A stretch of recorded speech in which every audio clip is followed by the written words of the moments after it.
Ako si John, 13 years kidney transplant. Sa pagkakaroon ng pseudoaneurysm, sobrang sakit at sobrang laki na neto. Kaya naman, pina-opera na natin. Kaya naging ganito na siya. Salamat sa pag-ibig mo, lagi ka sa pag-isip ko.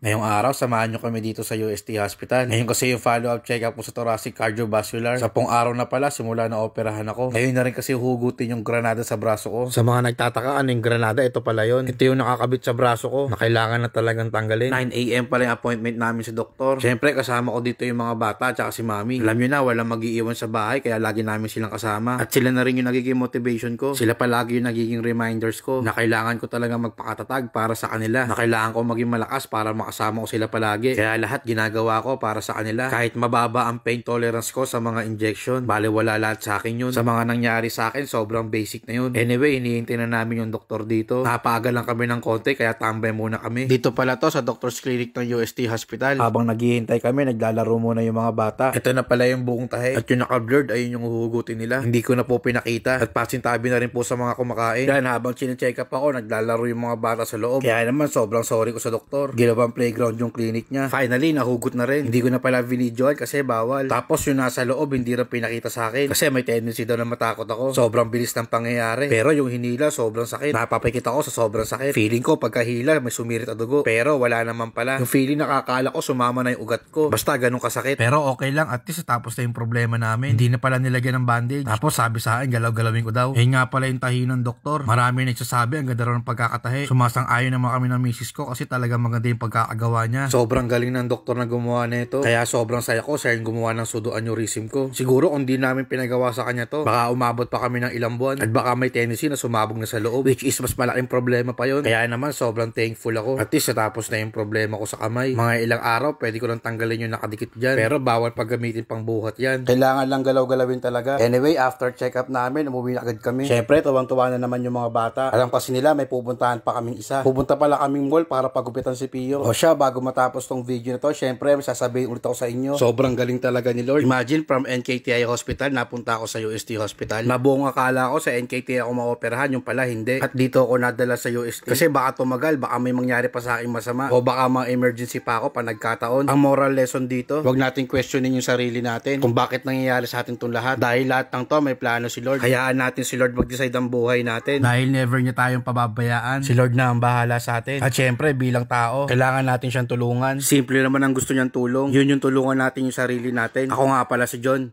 Isa po akong kidney transplant. At ito ang buhay ko. Oh, paano ba yan? Hanggang dito na lang. Hanggang sa muli. Paalam. Peace.